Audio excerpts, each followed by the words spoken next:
উৎসব মুখর ও প্রাণবন্ত পরিবেশের মধ্য দিয়ে অনুষ্ঠিত হয়েছে বাংলাদেশ বিক্রয় প্রতিনিধি জোটের ত্রিবার্ষিক জাতীয় সম্মেলন ও কেন্দ্রীয় নির্বাচন ২০২৬। শুক্রবার রাজধানীর বিএমএ অডিটোরিয়ামে দিনব্যাপী এ সম্মেলন ও নির্বাচন অনুষ্ঠিত হয়। সম্মেলনে দেশের বিভিন্ন প্রান্ত থেকে আগত বিক্রয় প্রতিনিধি ও জোটের নেতাকর্মীরা অংশ নেন। এ সময় বিক্রয় কর্মীদের পেশাগত বিভিন্ন সমস্যা, কর্মক্ষেত্রে বিদ্যমান প্রতিকূলতা, চাকরির নিরাপত্তা, ন্যায্য অধিকার, সুযোগ সুবিধা, বেতন ভাতা ও সামাজিক মর্যাদা বৃদ্ধি সহ নানা বিষয়ে আলোচনা করা হয়। সম্মেলনে বক্তারা বলেন, দেশের অর্থনীতি ও ব্যবসা বাণিজ্যের প্রসারে বিক্রয় প্রতিনিধিদের গুরুত্বপূর্ণ ভূমিকা রয়েছে। প্রতিকূল আবহাওয়া, দীর্ঘ কর্মঘণ্টা, মাঠ পর্যায়ে নানা ঝুঁকি ও চাপের মধ্যেও বিক্রয় কর্মীরা প্রতিষ্ঠান ও ভোক্তার মধ্যে গুরুত্বপূর্ণ সেতুবন্ধন হিসেবে কাজ করে যাচ্ছেন। তাই তাদের ন্যায্য অধিকার ও পেশাগত মর্যাদা নিশ্চিত করা জরুরি।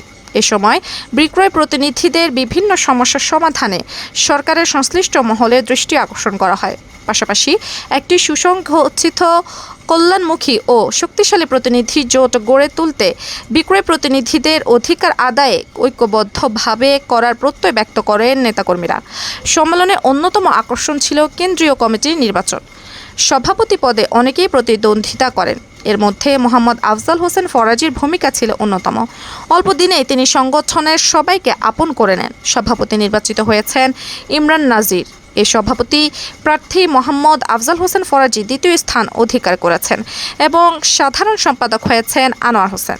নির্বাচনে গুরুত্বপূর্ণ প্রতিদ্বন্দ্বিতা গড়ে তুলে দ্বিতীয় অবস্থান অর্জন করায় মোহাম্মদ আফজাল হোসেন ফরাজি এবং তার প্রার্থিতা ও নির্বাচনী প্রচারণাকে ঘিরে নেতাকর্মীদের মধ্যে ব্যাপক আগ্রহ দেখা যায়।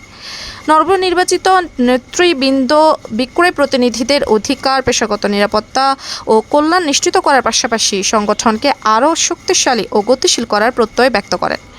সম্মেলন শেষে নেতাকর্মীরা আশা প্রকাশ করেন, নতুন নেতৃত্বের মাধ্যমে বাংলাদেশ বিক্রয় প্রতিনিধি জোট ন্যায্য দাবি আদায়, পেশাগত মর্যাদা বৃদ্ধি এবং কল্যাণ নিশ্চিত করতে আরও কার্যকর ভূমিকা পালন করবে। আজকের এই প্রাণবন্ত উৎসবমুখর পরিবেশ আমাদের সামনে দাঁড়াতে পেরে আমি অত্যন্ত আনন্দ এবং গর্বিত। আমি মোহাম্মদ আফজাল হোসেন ফরাজি, আমি সভাপতি পদপ্রার্থী হিসেবে কয়ের ৪ নং ব্যালট নম্বরে আমি ভোট করছি।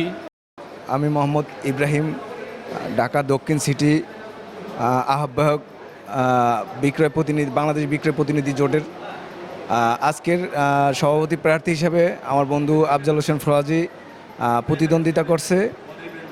যেহেতু বিক্রয় প্রতিনিধির এই নির্বাচনে আমার বন্ধু 100% আশাবাদী যে বিক্রয় পেশা আজকে আমাদের একটা সমাজের বোঝা হয়ে গেছে।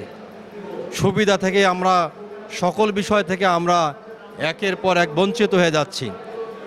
আজকে দেশের প্রত্যেকটা নাগরিকই বিভিন্ন সুবিধা ভোগ করলেও অত্যন্ত দুঃখের সহিত জানাতে চাচ্ছি যে আমাদের বিক্রয় পেশার সংগ্রামী ভাইয়েরা যারা রোদে গরমে বৃষ্টিতে অগ্রগতি করতেছেন, দেশকে এগিয়ে নিয়ে যাচ্ছেন, অথচ এই শিল্পের সৈনিক বিক্রয় পেশারা তারা মারাত্মকভাবে ক্ষতিগ্রস্ত হচ্ছেন। তো আসলে আমাদের একটা যে কোনো জিনিসের ঐক্যবদ্ধতা দরকার আছে। আমাদের অন্য অন্য সেক্টরে যেমন ঐক্যবদ্ধ আছে, কিন্তু আমাদের মার্কেটিং পেশায় আমরা এখন পর্যন্ত ঐক্যবদ্ধ হতে পারি নাই। কারণ ঐক্যবদ্ধ না হওয়ার কারণে আমরা অনেক কিছু থেকে বঞ্চিত হয়ে যাই। যেমন অন্য অন্য প্রতিষ্ঠানে যেমন প্রভিডেন্ট ফান্ড আছে, তারা চাকরি ছাড়লে তারা যে কিছু পেনশন আকারে পায়, আমাদের মার্কেটিং পেশায় এ ধরনের কোনো সুযোগ সুবিধা নেই। আজকে এই নির্বাচনের যারা জয় হবেন তাদেরকে ঐক্যবদ্ধ হয়ে সারা বাংলাদেশে আন্দোলন করতে হবে। বিক্রয় প্রতিনিধি জোটকে ঐক্যবদ্ধ করে আমাদের দাবি দাওয়া পূরণ করতে হবে। আমাদের বেতন 20,000 টাকা করতে হবে। আমি সংগঠনের জন্য ভবিষ্যৎ কি করতে পারবো, এই স্টেপটা যদি দিতে পারি, ভবিষ্যৎ সদস্যরা আমাদের যদি আপনি কথা বলছেন, আপনি করতে পারবেন কিনা।